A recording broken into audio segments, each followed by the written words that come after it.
ఎందుకంటే బీజేపీ లేకపోతే ఎలక్షన్ అవ్వాక ఆయన గెలిచినా ఓడిపోయినా సీరియస్ పరిణామాలు ఉంటాయి. ఆయనకు బాగా తెలుసు. బీజేపీ అధికారంలోకి వచ్చే విధానం కనపడుతుంది కాబట్టి అధికారం అవన్నీ చాలా జాగ్రత్తగా చూసుకుంటారు చంద్రబాబు నాయుడు. చాలా కేర్ఫుల్ గా అధికారం అంటే మంచి గౌరవం ఉన్నది. అవసరం లేకపోతే బయట పడేస్తాడు, అది క్యారెక్టర్ ఫ్లా, అది వేరే విషయం. కానీ వెయిట్ చేస్తాడు. బీజేపీకి వచ్చేది ఆంధ్రప్రదేశ్లో ఏంటంటే ఏమన్నా 10-15 సీట్లు కావాలా మొత్తం అలయన్స్ కూటమికి. అది లేకుండా మనం గెలుస్తామా? అది లేకుండా గెలుస్తామని నరేంద్ర మోడీ ఒక వ్యూకి వస్తే మాత్రం అలయన్స్ ఉండదు.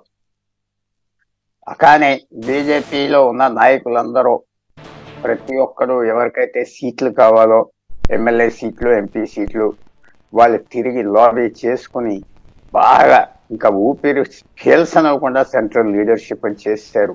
మాకు అలయన్స్ కావాలి, మీకు అలయన్స్ మీ 5-6 సీట్స్ ఇస్తే చాలా, అన్నీ అయిపోతున్నాయా? అలా నడ్డా కూడా మాట్లాడాడు, అందరూ మాట్లాడి అధికారం చేసిన ఏం పట్టించుకోకుండా పర్సిస్టెంట్ గా వాళ్ళు చేస్తున్నారు. వాళ్ళ సపోర్ట్ చేసేది కూడా టీడీపీ చేస్తుందని కూడా మనం వింటా ఉన్నాం. ఉంటుంది. కానీ నరేంద్ర మోడీ ఇంకో నిర్ణయం తీసుకోవాలి. జగన్మోహన్ రెడ్డితో ఆయనకు మంచి సంబంధం ఉన్నది. ఆ సంబంధం వదులుకోవాలా? ఎప్పుడైతే పోటీ చేస్తాడో జగన్మోహన్ రెడ్డికి వ్యతిరేకంగా చంద్రబాబు నాయుడుతో, అది ప్రశ్న. పోటీ అలయన్స్ లేదనుకోండి, వీళ్ళెవ్వరూ పోటీ చేయరు, పారిపోతారు. అలయన్స్ ఉంటే అందరూ మొదలుకు వస్తున్నారు. అది కూడా బీజేపీ సీట్ షేర్తో పాటు కాదండి, బీజేపీకి సంస్థాగతంగా సీట్ షేర్తో పాటు ఓటు షేర్తో పాటు సీట్ షేర్ కావాలి కదా. సీట్ షేర్ అంటే వాళ్ళకి ఈవేళ సర్వేస్ ఏమొచ్చినాయి ఆంధ్రప్రదేశ్లో? అంటే ఈ దొంగ సర్వేలు కాదు, ఈ కార్పొరేట్స్, ఈ రోగ్ మీడియా తీసుకొచ్చే సర్వేస్ కాదు. 37% వైఎస్ఆర్సీ, 33% చంద్రబాబు నాయుడు, 10 to 11% బీజేపీకి, 10% జనసేన. అది కరెక్ట్. తర్వాత అది మంచి ఎస్టిమేట్ అనుకున్నా. సో బీజేపీకి నరేంద్ర మోడీ ఇమేజ్, వాళ్ళ కార్యకర్తలు ఉన్నారు, కొద్దిగా పెరిగింది. అది 1-2% అంటూ కరెక్ట్ కాదు. జనరల్ ఎలక్షన్లో 5-6-7% వస్తాయి. అది బీజేపీకి పెరగాల వద్దా, అది వాళ్ళు చూసుకోవాలి. బీజేపీకి నేను ఇందాక ఏం చెప్పాను, 272 సీట్లు మనకు ఆంధ్ర బయట వస్తాయి అంటే అలయన్స్కి వెళ్ళరు. ఆ రిస్క్ ఉన్నది, చెప్పలేం. అక్కడక్కడ 2 సీట్లు 3 సీట్లు తగ్గిపోతే భారతదేశంలో ఇది మన జాగ్రత్తగా ఉంటుంది. తర్వాత మీకు చిన్న లాస్ట్ పాయింట్ చెప్తున్నా. మన మిత్రుడు కోటేశ్వరరావు గారు ఉన్నారు, I should keep him waiting. And main thing ఏమిటంటే, ఈ కాంగ్రెస్ పార్టీ వాళ్ళు మేము అధికారంలోకి వచ్చేస్తున్నాం ఇలాగా రావు కానీ అంటంలో బీజేపీ ఇంకా జాగ్రత్త పడదు. సో ఆ జాగ్రత్త పడటంలో అలయన్స్ రావచ్చు. కాంగ్రెస్ పార్టీ అలయన్స్ లేకుండా చేయాలి బీజేపీకి ఆంధ్రాలో అని ఏదో సైలెంట్ గా ఉండి ఆ నోరు ఎక్కువ జారకుండా ఉంటే ఇది కూడా ట్రాప్ లో పడిపోతారు. నరేంద్ర మోడీ మీ ఇమేజ్ చాలండి, చాలా బాగున్నది, అయ్యోయో వేసేస్తారు. పక్కన ఆ భజన్దారులు అందరూ అదే చెప్తున్నారు. Narendra Modi is popular, I respect. కానీ సో బీజేపీ ఒక డైలమాలో ఉన్నది.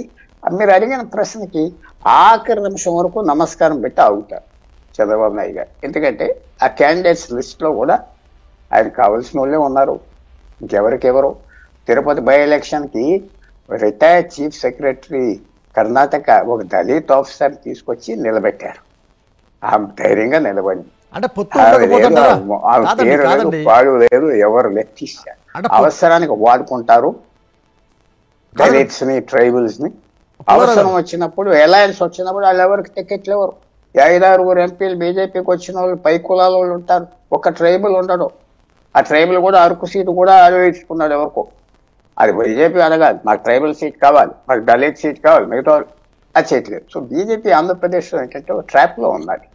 ఆ లీడర్షిప్ ట్రాప్, బయటికి పెరగనివ్వకుండా చేసే ట్రాప్. తెలంగాణలో కూడా పెరగలేదు కదా ఆ నాయకులే 30-40 సంవత్సరాలు. సో మన బీజేపీ అలయన్స్ ఉంటుంది. ఆఖరి రోజు వరకు చంద్రబాబు నాయుడు అవుతాడు, నష్టమేం లేదు. అది తర్వాత ఫలితం వస్తుందా లేదా, ఎలాంటి రియాక్షన్ ఈ అలయన్స్ ఇవన్నీ తర్వాత. రైట్. కోటేశ్వర గారు నమస్కారం, గుడ్ మార్నింగ్. రైట్, నా సీట్ మీరు అంత రివ్యూ చేశారు. రైట్, సామాజిక వర్గాలు ఇవన్నీ నెక్స్ట్ స్పెల్లో డిస్కస్ చేద్దాం. ఇవాళ చర్చ అంతా కూడా బీజేపీ అలయన్స్ ఉంటుందా? ఎలాగ ఉంటుంది 100%. కానీ ఎందుకోసం వెయిటింగ్? ఎన్నాళ్ళు వెయిటింగ్? సీట్ అంటే బేరసారాలా, సీట్ల బేరమా, అసలు ఏంది, ఎందుకోసం అని? ఇప్పుడు బీజేపీ, తెలుగుదేశం, జనసేన కూటమి అలయన్స్ గురించి గతంలో ఉన్నటువంటి అభిప్రాయాలకి భిన్నమైనటువంటి పరిణామం ఏదో జరుగుతూ ఉంది అనేటువంటి అభిప్రాయాలు కలుగుతున్నాయి. Yes sir. ఎందుకంటే చంద్రబాబు నాయుడు గారు ప్రత్యక్షంగా వెళ్ళి అమిత్ షా గారిని కలిసి వచ్చిన తర్వాత వెంటనే జగన్మోహన్ రెడ్డి గారు కూడా వెళ్ళి నరేంద్ర మోడీ గారు ఇతర నాయకుల్ని కలిసి వచ్చారు.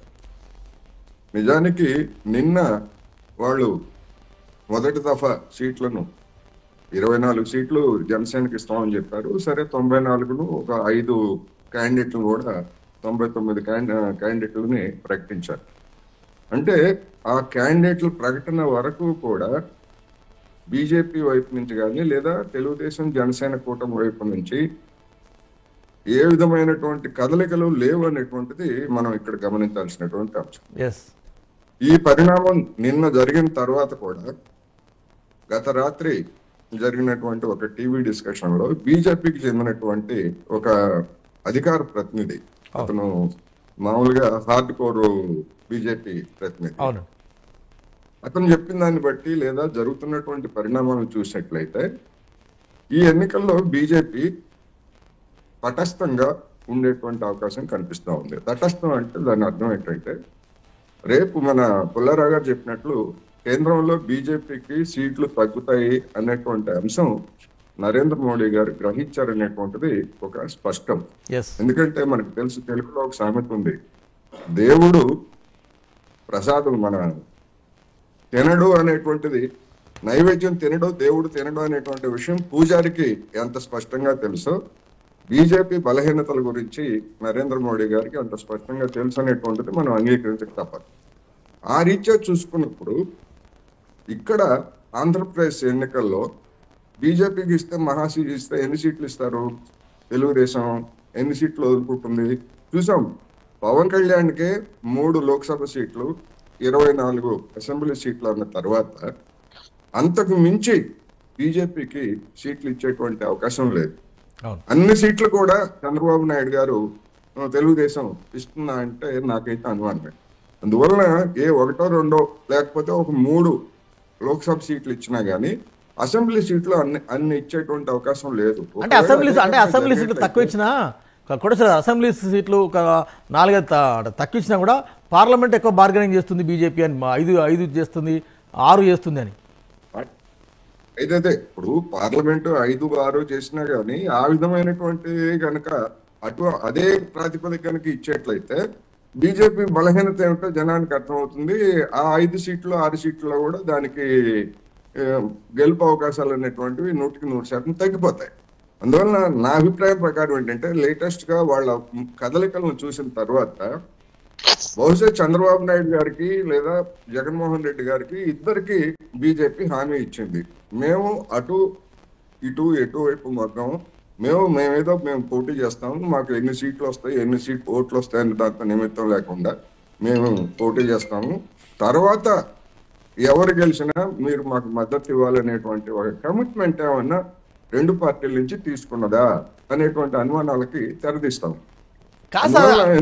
కోటేశ్వర గారు, అదొక నేషనల్ పార్టీ, వాటికి ఓటు షేర్తో పాటు సీట్ షేరింగ్ కావాలి కదా, ఎన్నో కొన్ని పార్లమెంట్ స్థానాలు కావాలి కదా, ఎవరో ఒక అలయన్స్ ఉండాలి కదా, అటు జగన్ టీడీపీ అన్నది. ఇప్పుడు బీజేపీ ఆల్రెడీ 303 సీట్లు ఉన్నాయి. ఆంధ్రప్రదేశ్ తో నిమిత్తం లేకుండానే దానికి 303 సీట్లు ఉన్నాయి. ఒకవేళ ఆంధ్రప్రదేశ్ లో ఒక్క సీటు రాకపోయినా తన బలాన్ని తానే నిలబెట్టుకున్నా లేదా తాము చెప్తున్నట్టుగా 370 సీట్లు వస్తాయి అనేటువంటి కాన్ఫిడెన్స్ ఆ పార్టీలో ఉంటే ఆంధ్రప్రదేశ్ లో ఒక సీట్ వస్తే ఏముంది, రాకపోతే ఏముంది, అదేమీ లెక్క కాదు కదా. అందుకని అసలు విషయం అన్ని సీట్లు వస్తాయా లేదా.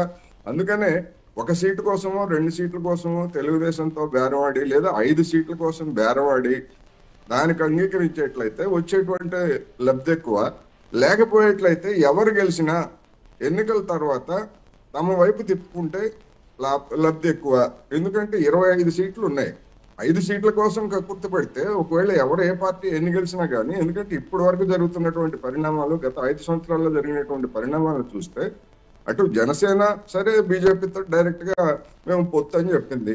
తెలుగుదేశం ఇంతవరకు ఒక్క మాట 2019 ఎన్నికల తర్వాత ఒక్క మాట బీజేపీని విమర్శించలేదు. సరే వైసీపీ సరే. అందుకని ఈ మూడు పార్టీలు కూడా బీజేపీ మీద ఎలాంటి విమర్శలు చేయనటువంటి పూర్వరంగంలో ఎవరు గెలిచినా వచ్చి మా దొడ్లోనే వాళ్ళు కాపురం చేయాలనేటువంటి వ్యూహంతో బీజేపీ ఉన్నట్టుగా కనిపిస్తా ఉంది. అందుకని 4-5 సీట్ల కోసం తెలుగుదేశంతో బేరవాడి అది మళ్ళా దానిలో కొన్ని కొత్త సమస్యలు తెచ్చుకొని మైనారిటీ ఓట్లు కావచ్చు, లేదా దళితుల్లో ఒక సెక్షన్ ఓట్లు వ్యతిరేకత బలమైనటువంటి వ్యతిరేకత తెచ్చుకోవచ్చు. ఈ తలనొప్పని ఎందుకు మేము ఎవరికి మద్దతు ఇవ్వం అని చెప్పేసి జగన్మోహన్ రెడ్డి గారికి చెప్పుకుంటారు. అట్లాగే తెలుగుదేశం జనసేన కూటమి కూడా మేము ఏదో మా తిప్పలేమో మేము పడతాం, మీరు గో హెడ్, మీరు గెలిచినా మాకే మద్దతు ఇవ్వాలనేటువంటి ఒక కమిట్మెంట్ ఏమన్నా మనం చూస్తున్నాం కదా. ఇది సినిమాల్లో కమిట్మెంట్ అనే పదానికి అర్థం తెలుసు కదా మీకు. ఆ విధమైనటువంటి రాజకీయ కమిట్మెంట్ అనేటువంటిది ఏమన్నా తీసుకున్నారా? అందుకనే చూస్తే మొత్తంగా చూసినప్పుడు ఇప్పటి వరకు బీజేపీ వైపు నుంచి ఒక జాబితా ప్రకటించిన తర్వాత కూడా అలయన్స్ సీట్లు ఇవన్నీ కూడా లేకపోయేట్లయితే రేపు ఒకవేళ నిజంగా పుల్లారావు గారు లాస్ట్ మినిట్ లో ఒకవేళ వెళ్ళారనుకోండి, జనానికి ఏం చెప్తారు? ఎందుకని అనేకమైనటువంటి ప్రశ్నలు ఉన్నటువంటి నేపథ్యంలో బీజేపీ గ్రాండ్ స్ట్రాటజీ ఏంటంటే అది పోటీ చేస్తుంది గెలుపోవడంతో నిమిత్తం లేకుండా. జనానికేమో మేము 2 పార్టీలకి మేము వ్యతిరేకమో లేకపోతే 2 పార్టీలకి మేము దూరం, మాది డబుల్ ఇంజన్ సర్కార్ కోసం మేము చూస్తాము, మేము నరేంద్ర మోడీ గారి పలుకుబడి ఆంధ్రప్రదేశ్ లో ఎంత ఉందో మేము పరీక్ష చేసుకుంటామని ఏదో చెప్తారు. అయితే ఇది ఎన్నికల నామినేషన్స్ దాని ఖరారు వరకు ఒకటి. ఆ తర్వాత ఈ 3 పార్టీలు ఏమన్నా పరస్పరం విమర్శలు చేసుకుంటాయా? లేకపోయేట్లయితే మేము పాజిటివ్ ఓటు అడుగుతాం తప్ప మేము మిగతా వాటి జోలికి వెళ్ళమని చెప్పేసి బీజేపీ తన ప్రచారాన్ని తానే చేసుకుంటుందా? ఎందుకంటే దానివల్ల హాని లేదు. చూసారా, మేము ఎన్నికల్లో మిమ్మల్ని విమర్శించలేదన్నట్టు వైసీపీని చెప్పొచ్చు, ఇటు తెలుగుదేశాన్ని కూడా చెప్పొచ్చు. అందుకని ఒక బీజేపీ అనేటువంటి ఒక గ్రాండ్ స్ట్రాటజీతో వెళ్తా ఉంది. ఇప్పుడున్నటువంటి పరిణామాల ప్రకారం అయితే బీజేపీ ఒంటరిగానే పోటీ చేస్తుంది అనేటువంటిది నా అభిప్రాయం. అయితే తెలుగుదేశం జనసేన ఎందుకు ఇంకా బీజేపీ కోసం చూస్తున్నాం అంటే అది ఒక మైండ్ గేమ్ తప్ప మరొకటి కాదు. కోటేశ్వరరావు గారు, సారీ పుల్లారావు గారు ఒకటే పాయింట్ అంతా కోటేశ్వరరావు గారు చెప్పింది వన్ కెన్ అగ్రీ. బట్ బీజేపీకి మెజారిటీ రాకపోతే ఈ ఆంధ్రప్రదేశ్లో ఈ ప్రాంతీయ పార్టీలు సపోర్ట్ చేయరు, ఇంకో చోట బేరం కోసం వెళ్తాం. కానీ జగన్కి బీజేపీయే బాగా అడ్జస్ట్ అయింది కాబట్టి సపోర్ట్ రాకపోతే కోటేశ్వరరావు గారు ఏమన్నారంటే ఎవరైనా పర్వాలేదు కదా అది సపోర్ట్ చేస్తారంటే కండిషనల్. బీజేపీ అధికారంలో ఉండి కుర్చీ మీద కూర్చుని నరేంద్ర మోడీ పవర్ఫుల్ గా ఉన్నారు కాబట్టి వీళ్ళు సపోర్ట్ చేస్తున్నారు. నరేంద్ర మోడీ ప్రధానమంత్రి కాలేదు 200 సీట్లు వచ్చినాయి అంటే మళ్ళీ మాట్లాడరు కూడా ఆయనతో. అది మన ప్రాంతీయ నాయకుల తత్వం. ఎవరు మాట్లాడరు, గుడ్ బై చెప్పేస్తారు, అవతల పొమ్మంటారు, నువ్వు మమ్మల్ని గెలిపించామంటారు, పోతారు. కండిషనల్ లవ్ కాదు ఇది. విక్రమ్ పూల గారు గుడ్ మార్నింగ్. ఇవాళ పొలిటిషియన్స్ కాకుండా మీలాంటి సీనియర్ విశ్లేషకుల్ని మాత్రమే ఇవాళ నేను డిస్కషన్ పెట్టుకున్నాను. ఓవరాల్గా నిన్న ఏపీలో టీడీపీ జనసేన ఉమ్మడి జాబితా ప్రకటన తర్వాత సామాజిక వర్గాలు సమతూకం ఇవన్నీ కాస్త పక్కన పెడితే ఆ నెక్స్ట్ స్పేలో డిస్కస్ చేద్దాం. బీజేపీ అలయన్స్ ఉంటుందా ఉండదా అనేది ఒక చర్చ. అంటే 100% ఉంటుందని ఒక నమ్మకం అయితే ఉంది. కానీ ఇందాక పుల్లారావు గారు అదేవిధంగా కోటేశ్వరరావు గారు చెప్తున్న దాని ప్రకారం బీజేపీకి లాస్ట్కు వీరన్న హ్యాండ్ ఇవ్వచ్చు, వారన్న హ్యాండ్ ఇవ్వచ్చు. అసలు బీజేపీతో బాబు వెళ్తారా వెళ్ళరా అనేది ఒక క్వశ్చన్ మార్క్ అండి. ఏం చెప్తారు? ముందుగా పుల్లారావు గారికి, కోటేశ్వరరావు గారికి, మీకు వీక్షకులకి గుడ్ మార్నింగ్ అండి. నేను కోటేశ్వరరావు గారు చెప్పింది విన్నాను, దాంతో నేను పూర్తిగా ఏకీభవిస్తున్నాను. అంటే బీజేపీ ఇప్పుడు ఉన్నటువంటి పరిస్థితుల్లో నిన్న తొలి జాబితా కూడా విడుదలైనటువంటి నేపథ్యంలో బీజేపీ నుంచి ఉలుకు పలుకు లేదంటే బీజేపీ హ్యాజ్ అదర్ రిజర్వేషన్స్ అనేటువంటిది చాలా స్పష్టంగా కనపడుతున్నది. ముఖ్యంగా ఏంటంటే వైఎస్ఆర్సీపీని యాంటాగనైజ్ చేయకూడదు అనేటువంటి ఒక భావన లేదు. గతంలో తెలుగుదేశాన్ని విమర్శించాం కాబట్టి రేపొద్దున ప్రజలకి మనం ఎటువంటి సమాధానం చెప్పుకోవాల్సిన పరిస్థితి వస్తుంది పొత్తులోకి వెళ్తే అనేటువంటిది.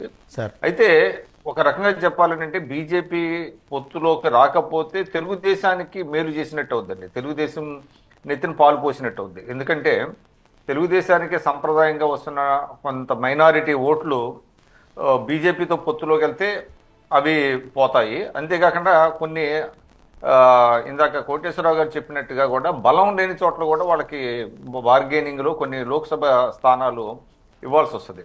అయితే ఒకవేళ పొత్తు ఉన్నా రేపు 4 సీట్లు 5 సీట్లు కనుక బీజేపీకి ఇచ్చినప్పటికీ కూడా తెలుగుదేశంతో కొంత అనుబంధం ఉన్నటువంటి నాయకులే నిలబడతారు.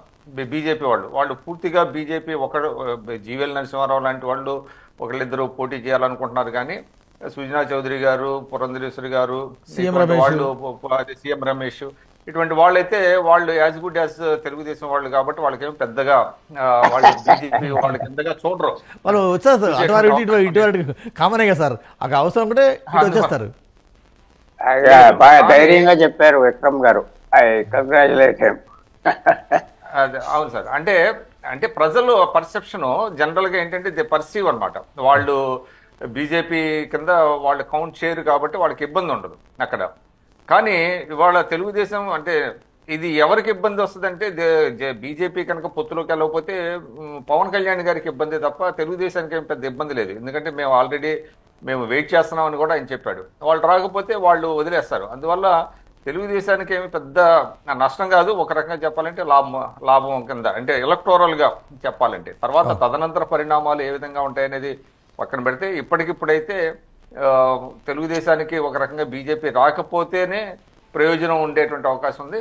ఈయనకి కొంత ఎంబరాసింగ్ ఉంటుంది పవన్ కళ్యాణ్ గారికి. రేపు చెప్పుకోవటానికి మీరు ఎన్డీఏలో భాగస్వామి కదా, ఎందుకు బీజేపీ రాలేదు, మీరు ఎందుకు కన్విన్స్ చేయలేకపోయారు, మిమ్మల్ని మీరు తిట్టించుకున్నా కూడా వాళ్ళు కన్విన్స్ కాలేదన్నమాట అనేటువంటి ఒక మాట ఆయన పడాల్సి వస్తుంది. ఏదేమైనప్పటికీ బీజేపీ వాళ్ళు కూడా ఆచితూచి వ్యవహరిస్తున్నారు. వాళ్ళ రాష్ట్ర నాయకత్వం మాత్రం పొత్తులోకి వెళ్ళాలని చూస్తుంది. ఎందుకంటే పొత్తులోకి వెళ్ళటం వలన వాళ్ళకి కాదు సార్ ఇంత మాత్రానికి విక్రమ్ గారు, ఇంత మాత్రానికి చంద్రబాబు ఎందుకు ఢిల్లీ వెళ్ళడం, ఎందుకు అమిత్ షా కలవడం, అమిత్ షా కూడా మాకు ఏపీలో కొత్త మిత్రులు వస్తున్నారని వారు అనౌన్స్ చేయడం, రాష్ట్ర నాయకత్వం కూడా పొత్తులు ఉంటాయని కొంత ఆశపడడం, ఇంత మాత్రానికి ఆయన ఢిల్లీ వెళ్ళడం ఎందుకు అని? అంటే పొత్తుల్లో మీకు ఎక్స్ప్లోర్ చేస్తారండి, పాసిబిలిటీస్ అన్ని ఎక్స్ప్లోర్ చేస్తారు. ఊరికే అట్లా ఉండరు కదా. అంటే కలిసి వచ్చేటువంటి స్నేహితులు ఇవాళ ఎన్డీఏలో 38 మంది భాగస్వామ్య పక్షాలు ఉన్నాయి. 38 భాగస్వామ్య పక్షాలు, వాటికి ఎక్కడ ప్రాతినిధ్యం లేదు లోక్సభలో. అందులో మన జనసేన కూడా ఒక భాగస్వామ్య పక్షం అయినప్పటికీ కూడా ఎందుకు వాళ్ళు ఎన్డీఏలో భాగస్వాములు అంటే అక్కడ ఎన్నికల్లో రేపు వచ్చేటువంటి ఎన్నికల్లో కొంత ఓటు ట్రాన్స్ఫర్ అవుతుంది. వాళ్ళు ఆ మేరకు వాళ్ళు లాభపడేటువంటి అవకాశం ఉంది. పైగా వాళ్ళు ఏం చెప్తున్నారు, మాకు 370 సీట్లు ఓన్గా వస్తాయి, 400 సీట్లు అంటే మిత్రపక్షాలతో కలిసి వస్తాయని వాళ్ళు చెప్పుకుంటున్నటువంటి నేపథ్యంలో ఇవి ఎక్స్ప్లోర్ చేయటంలో తప్పు లేదు. అయితే చంద్రబాబు నాయుడు గారు కూడా ఏంటంటే ఎస్ మేము ప్రయత్నం చేస్తున్నాము. ఆయన ఏంటి 2019 ఎన్నికల తర్వాత ఏం చెప్పారు, సేమ్ అంటే ఒకే డిస్టెన్స్ మెయింటైన్ చేస్తున్నాం, ఈక్వల్ డిస్టెన్స్ మెయింటైన్ చేస్తున్నాం 2 పార్టీలకు అన్నారు. తర్వాత ఇక్కడ కూడా కేంద్రం మీద ఒక మాట కూడా గత 4.5 సంవత్సరాలుగా ఎక్కడ మాట్లాడిన సందర్భం లేదు. అందువల్ల ఏంటంటే ఒక ఇది ఇచ్చినట్టు, ఒక లీవే ఇచ్చినట్టు బీజేపీ మేము ప్రయత్నించాం, వాళ్ళు రాలేదు కాబట్టి మనం ఏం చేయగలం అనేటువంటిది చంద్రబాబు నాయుడు గారు ఉండటం అంటే అది ఒకటి పెట్టుకున్నారు. అది అందువల్ల తెలుగుదేశానికి నేను అనుకోవటం యాజ్ సచ్ ఏమీ పెద్ద నష్టం లేదు. ఒకవేళ బీజేపీ వాళ్ళు రాకపోతే మంచిది వాళ్ళకి. బీజేపీకే కొంత ఇబ్బంది ఇక్కడ. రాష్ట్ర నాయకత్వం రేపొద్దున ఒంటరిగా వెళ్ళి వాళ్ళకి లాస్ట్ టైం ఏంటంటే 100 కంటే తక్కువ ఓట్లు వచ్చినాయి, ఇప్పుడు అంతకంటే మెరుగు అయినటువంటి ఫలితాలు వస్తాయని మనం అనుకోలేము. కాబట్టి రేపు రాష్ట్ర నాయకత్వం చాలా అంటే దాన్ని ఏమంటారు, ఒక రకమైనటువంటి ఎంబరాసింగ్ సిచ్యువేషన్ వాళ్ళకి కూడా. వచ్చేటువంటి ఓట్లు కనుక చూసినట్లయితే, వచ్చేటువంటి ఓట్లు కనుక మనం అంచనా వేసినట్లయితే వాటికి 1-2% కంటే ఎక్కువ వచ్చేటువంటి అవకాశం లేదు. అందువల్ల రాష్ట్ర నాయకత్వానికి మాత్రం ఇప్పుడు చాలా ఆరాటంగా ఉంది ఈ పొత్తులోకి వెళ్ళాలి. వాళ్ళు ఏమన్నా మరి కేంద్ర నాయకత్వం మీద ప్రివేల్ అవుతారా లేదా అనేటువంటిది చూడాలి. ఏదేమైనప్పటికీ రాష్ట్ర బీజేపీకి మాత్రం ఇది కొంచెం ఇబ్బందికరమైనటువంటి పరిణామం అండి. ఎస్ పుల్లారావు గారు, అంటే ఢిల్లీ లెక్కలు వేరండి. ఢిల్లీ అంటే పోస్ట్ ఎలక్షన్ వీరు వస్తారా వారు వస్తారా, ఎవరు సహకారం తీసుకుంటారు అనేది దట్ ఈస్ సెకండరీ. కానీ గ్రౌండ్లో క్షేత్రంలో ఇందాక విక్రమ్ గారు అన్నట్టు ఓటు షేర్ పెరగాలి, సీట్ షేర్ పెరగాలి, ఆ పార్టీ ఉనికి చాటుకోవాలి అంటే అలయన్స్ తప్పనిసరి. ఎవరో ఒక బలం ఉన్న పార్టీతో పొత్తు తప్పనిసరి కదా అని నేను అంటున్నా. అది కొంచెం విక్రమ్ గారితో నేను ఎక్కడ, కోటేశ్వర గారితో కొద్దిగా ఎక్కడ నేను డిఫర్ అవుతున్నానంటే, బీజేపీ పెరిగింది. బీజేపీకి ఏంటంటే బీజేపీ ఎలా పెరుగుతుందంటే, ఇప్పుడు బీజేపీ ఫోకస్ చేసేది కొత్త ఓటర్స్ బస్ చేస్తున్నారు. పాత తమిళనాడులో కూడా కొత్త ఓటర్స్ మీద సంవత్సరానికి ఆ సగం పర్సెంట్ 1%, 1% అంతే పెరుగుతుంది. సడన్ గా 40-50 కేజ్రీవాల్కి వచ్చినట్టుగా కాకుండా, ఎందుకంటే కొన్ని కారణాలు ఉన్నాయి. ఆ పెరిగింది. మోడీ ఎన్నోసార్లు ఆంధ్ర రావటం, తెలంగాణ రావటం ఒక ఇంప్రెషన్ వచ్చింది. అంటే అన్ని ఓట్లు వస్తాయా దాని మీద ఏం వెళ్ళలేదు. కొన్ని సిటీస్లో మంచి బేస్ ఉన్నది. తర్వాత ఈ ప్రాంతీయ పార్టీలు వీళ్ళ తైతక్కలు ఇవన్నీ చూసి చాలా మంది కూడా చదువుకున్న వాళ్ళకి అంతా ఇదొక వీళ్ళ గురించి మనం ఎక్కువ చెప్పడం కూడా టైం వేస్ట్ కదా, అది మీద విరక్తి కూడా ఉంటుంది. అలాంటి పరిస్థితిలో బీజేపీకి స్థానం ఉన్నది, స్పోక్స్ పర్సన్స్ ఉన్నారు, గట్టి వర్కర్స్ ఉన్నారు. అలా ఉండగా ఒక ప్రశ్న, మైనారిటీ వేయరు కదా చంద్రబాబు నాయుడుగా అంటారు వీళ్ళు. సో వీళ్ళు రాకపోతే 100% వేస్తారా మైనారిటీ? వేరు కదా. ఆల్రెడీ మైనారిటీస్ ఏంటంటే వాళ్ళు చాలా ఇంటెలిజెంట్ ఓటర్స్ మన భారతదేశంలో. నువ్వు ఓటేయను ఎందుకంటే నువ్వు బీజేపీతో ఉంటున్నావు, సరే బీజేపీని పంపించామంటే అది ఓటేయరు కదా. వాళ్ళు ఎక్కడైతే సెట్లో వేరో అక్కడ వేస్తారు. అందువలన బీజేపీ పాలసీ కూడా వదిలేస్తే వాళ్ళే వస్తున్నారు 1%, 5%, 10%. సో అందువల్ల అది నేను పెద్ద ఆర్గ్యుమెంట్ ఇవ్వటం లేదు. అదో మేము వేయమండి చంద్రబాబు నాయుడు అంటారు, అంటే వీళ్ళు వదిలేస్తే వేస్తారా? వేరు కదా. వాళ్ళు ఎలాగో జగన్తో ఉన్నవాళ్ళు, ఆ డబ్బులు తిన్నవాళ్ళు, అదేదో ఆ గ్రేవ్ యార్డ్లో కబ్రస్థాన్లో దేనికో డబ్బు ఇచ్చారు, మంచికి ఇచ్చారు. అందువల్ల అది అనుకుంటున్నా. బీజేపీకి చంద్రబాబు నాయుడు గారు, విక్రమ్ గారు అన్నట్టుగా ఆంధ్ర బీజేపీలో ఆయన క్యాండిడేట్ సెలెక్ట్ చేసి పంపించారు. అందువల్ల ఏం చేశాడు, తిరుపతి రిజర్వ్ సీట్ లాగేశాడు. ఇంక రిజర్వ్ సీట్లు లేకుండా బీజేపీ చూడండి పార్లమెంట్ ఏదో అసెంబ్లీకి అక్కడక్కడక్క ఇంకా ఖాళీగా ఉంచిన రిజర్వ్ సీట్స్ ఇవ్వడం, వాళ్ళకి జనరల్ సీట్స్ అంటాడు. నువ్వు వైజాగ్ తీసుకో, రాజమండ్రి తీసుకో, లేకపోతే విజయవాడ తీసుకో, లేకపోతే అది ఆ మనుషులే ఉంటారు కదా, ఇంకెవరు ఉంటారు? సో సెలెక్షన్ కూడా ఆయనే కాబట్టి, ఆయన మనుషులే కాబట్టి ఆయన ఆగుతాడు ఆఖరు. తర్వాత ఒక విజన్ చూడండి. వీళ్ళు ఆగకుండా చంద్రబాబు నాయుడు, పవన్ కళ్యాణ్, బీజేపీ నరేంద్ర మోడీ ప్రధానమంత్రి అవ్వాడు అనుకోండి, అవ్వాడు వీళ్ళ దగ్గర రాణిస్తాడా మళ్ళీ? వీళ్ళకి ఏమన్నా విలువ ఉంటుందా? ముఖ్యమంత్రి ఏమవినా కాదు. సో వదులుకోరు. ఇలాగలా 10 సీట్లు ఇస్తాను పార్లమెంట్ వాళ్ళిద్దరికి, 7 ఇస్తున్నారు బీజేపీకి, 7 అసెంబ్లీ 5-6. ఎందుకంటే అసెంబ్లీకి తర్వాత విశేషం ఏంటంటే 2019లో వీళ్ళెవరు పోటీ చేయనన్నారు, ఓడిపోతామని. అలయన్స్ ఉన్నారు కాబట్టి మళ్ళీ పెళ్లి కొడుకు పెళ్లి కూతురులాగా తయారవుస్తారు. 2019లో విక్రమ్ గారు, కోటేశ్వర గారిని అడగండి, ఎవరు పోటీ చేయలేదు, పారిపోయి ఒక్కరు పోటీ చేయలేదు. బాగా అనుభవించి పదవులు తిన్నవాళ్ళు, ఎంపీలు, మినిస్టర్లు చేసిన వాళ్ళు ఒక్కరు పోటీ చేయలేదు. అందువలన అవన్నీ సెంట్రల్ గవర్నమెంట్కి తెలుసు, సెంట్రల్ పార్టీ. కానీ వాళ్ళకి పెద్ద ఇంకా ఈ పార్టీ మనం ఇప్పుడు ఏం చేయలేవు, ఆంధ్రాలో క్యాప్చర్ అయిపోయింది, మనం ఏదో రకంగా పోవాలి ముందరకు, తర్వాత చూద్దామని లైన్లో ఉన్నారు.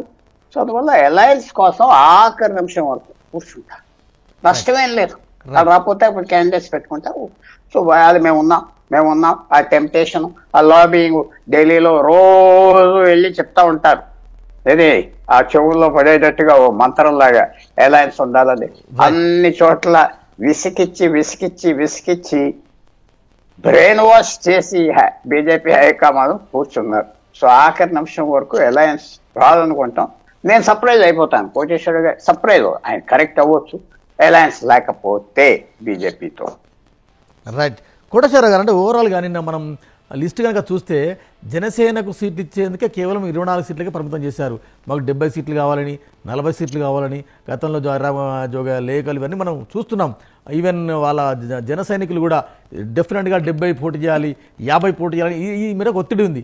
అయినా 24కు ప్యాక్ అయ్యారు. కానీ వాళ్ళ బీజేపీ కనుక వాళ్ళకి యాడ్ అయితే అన్నట్టు అసెంబ్లీకి తక్కువ ఇస్తారు, పార్లమెంట్కి ఎక్కువ ఇస్తారు. జనసేనకి 3 పార్లమెంట్ ఇవ్వగా బీజేపీ నుంచి 5, 6, 7 ఇవ్వగలుగుతుందా ఉన్న 25లో? బీజేపీలో పోటీ చేసేటువంటి వాళ్ళు తెలుగుదేశం క్యాంపులో వాళ్ళు అయినప్పుడు 5 ఇచ్చినా 6 ఇచ్చినా వాళ్ళకి ఇబ్బంది లేదు.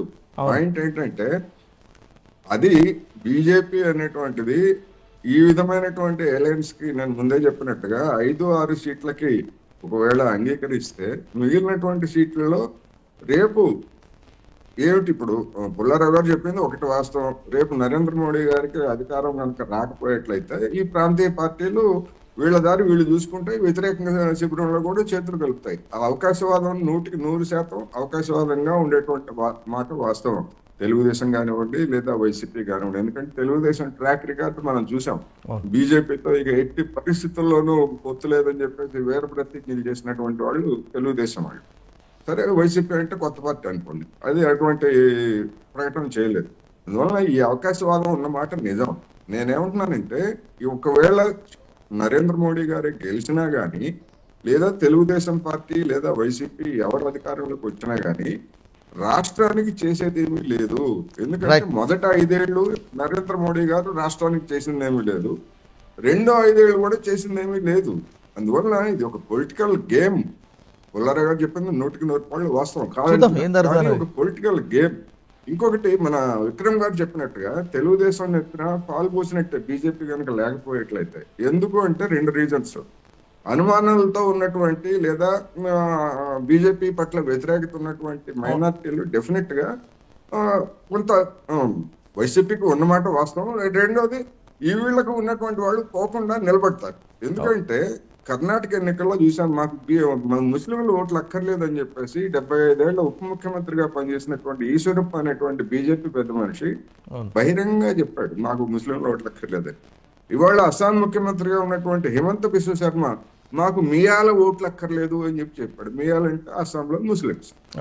అటువంటిది ఉన్నటువంటి నేపథ్యం. రెండవది, ఇంకొక ప్రధానమైనటువంటి కారణం ఏమిటంటే, నేను దళితుల వర్గీకరణకు సంబంధించి బీజేపీ తెలంగాణ ఎన్నికల్లో ఒక పాచిక వేసింది. కేసులో తెలుసు. అంటే దాన్ని వ్యతిరేకిస్తున్నటువంటి ఒక బలమైన సెక్షన్ ఆంధ్రప్రదేశ్ లో ఉంది. తెలంగాణలో ఉన్నటువంటి సెక్షన్ వేరు, అనుకూలమైనటువంటి సెక్షన్, వ్యతిరేకమైనటువంటి సెక్షన్ ఆంధ్రప్రదేశ్ లో ఉంది. వాళ్ళు ఎంటైర్ బీజేపీ వ్యతిరేకమైనటువంటి వైఖరిని తీసుకునేటువంటి అవకాశం ఉంది. తెలుగుదేశంలో దానికి సంబంధించినటువంటి బలమైనటువంటి వర్గం ఉన్నమాట వాస్తవం. వాళ్ళందరూ కూడా ఎంటైర్ గా కూడా వ్యతిరేకించేటువంటి అవకాశం ఉంది. అందుకని ఈ నేపథ్యాలను చూసినప్పుడు చంద్రబాబు నాయుడు కూడా లేదా తెలుగుదేశం జనసేన కూడా ఎందుకు చెప్తున్నారు, వాళ్ళు చెప్తుంది ఏంటి, బయటకు చెప్తున్న కారణం ఏంటి, ఎన్నికల కమిషన్ సక్రమంగా పనిచేస్తే మేము గెలుస్తాము, లేకపోయేట్లయితే జగన్మోహన్ రెడ్డి గారు దాన్ని దుర్వినియోగం చేసి అక్రమాలకు పాల్పడతారు, అందుకని కేంద్రంలో అధికారంలో ఉంది బీజేపీ కనుక ఎన్నికల కమిషన్ ని సక్రమంగా ఉంచితే చాలు, మాకు మిగతా మేము చూసుకుంటామని చెప్తున్నాం. నిజానికి అటువంటి పరిస్థితి ఉన్నదా? ఓటర్ల జాబితాలో అక్రమాలని సరిచేయలేదు ఎన్నికల కమిషన్ అనేటువంటిది మనకు తెలిసిందే కదా. అందువల్ల ఇవన్నీ కూడా ఒక మైండ్ గేమ్. నేను మొదట చెప్పిన దానికే నేను ఇప్పటికీ నా అభిప్రాయం అదే, బీజేపీ ఎన్నికల్లో పోటీ ఏ పార్టీతో కలవదు, కలవకుండా తప్పంగా పోటీ చేస్తుంది, తర్వాత రెండు పార్టీలతోటి సంబంధాలను మెయింటైన్ చేస్తుంది అనేది నా అభిప్రాయం. ఎస్ విక్రమ్ గారు, ఇంతగా కోటేశ్వరరావు గారికి వారికి అనుబంధంగా ఇక్కడ తెలంగాణ కూడా అదే జరిగింది. కాంగ్రెస్ ఒకటే ప్రచారం చేసింది కదా, బీజేపీ బీఆర్ఎస్ ఒకటేనని. ఆ మైల్డ్ ఓట్ పర్సెంట్, చాలా తక్కువ ఓట్ పర్సెంటేజ్తో ఇవాళ కాంగ్రెస్ పార్టీ ఫామ్ చేసింది గవర్నమెంట్. అంటే ఇదే సిచ్యువేషన్ అక్కడ కూడా ఉంటుందా ఏపీలో? ఇప్పుడు కోటేశ్వరరావు గారు చాలా పర్టినెంట్ పాయింట్ ఒకటి చెప్పారు. ఇక్కడ వర్గీకరణ అంశాన్ని తీసుకొచ్చారండి. ఇప్పుడు కనుక తొలి జాబితాను మనం చూసినట్లయితే తెలుగుదేశం పార్టీ వ్యూహాత్మకంగా మాదిగలకు ఎక్కువ సీట్లు ఇచ్చింది. ఆశ్చర్యకరంగా అక్కడ పర్సంటేజ్ నిజానికి మాల పర్సంటేజ్ ఒక 2% ఎక్కువ ఉన్నప్పటికీ కూడా ఇప్పుడున్న జాబితాలో ఎక్కువ సీట్లు మాదిగా ఇచ్చారు. అంటే వాళ్ళ వ్యూహం ఏంటంటే, గతంలో ఉమ్మడి ఆంధ్రప్రదేశ్ ఉన్నప్పుడు వర్గీకరణకి తెలుగుదేశం అనుకూలంగా ఉంది. ఆ తర్వాత స్టేట్ బైఫర్కేట్ అయిన తర్వాత అసలు వర్గీకరణ అంశాన్ని స్పృశించలేదు, పక్కన పెట్టేశారు. దాంతో కొంత నష్టం జరిగింది అనేటువంటి వాదన ఉంది. అటు మాదిగలు మనల్ని వదిలేశారు, మాలలు కూడా వదిలేశారు అనేటువంటి భావన తెలుగుదేశం పార్టీ వర్గాల్లో ఉండటంతో అది బయటికి చెప్పకపోయినా మాదిగలకి ఎక్కువ సీట్లు ఇచ్చారు ఇప్పటి వరకు కూడా. ఇప్పుడు ఉన్న 118లో వచ్చినటువంటి భాగస్వామ్యం వాళ్ళకి ఎక్కువ వచ్చింది లెక్కల్లో చూసినట్లయితే. అందువల్ల ఇది బీజేపీ కనుక రేపొద్దున కలిస్తే ఒకవేళ మైనార్టీలు దూరం అయినప్పటికీ కూడా, ఎందుకంటే వర్గీకరణకి బీజేపీ అనుకూలంగా ఉంది కాబట్టి అది కూడా కలిసి వచ్చే అంశంగా తెలుగుదేశం ఒకటి భావిస్తుంది.